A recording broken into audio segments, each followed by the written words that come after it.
కాబట్టి ఏమంటే ప్రైవేట్ వారికి దోషిపెట్టడం వరకు మొదలు కానే కాదు.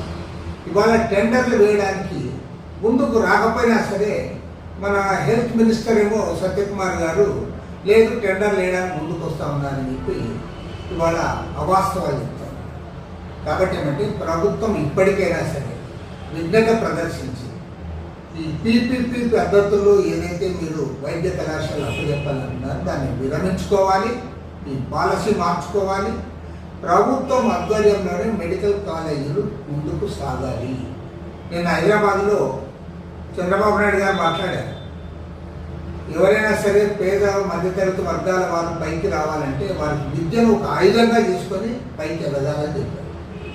మీరు విద్యారంగాన్ని అంతా ప్రైవేట్ కంపెనీ చెప్పిన తర్వాత, వైద్య రంగాన్ని అంతా ప్రైవేట్ కంపెనీ చెప్పిన తర్వాత ఏ రకంగా వాళ్ళు ఎదుగుతారో దానికి మీరే సమాధానం చెప్పాలి.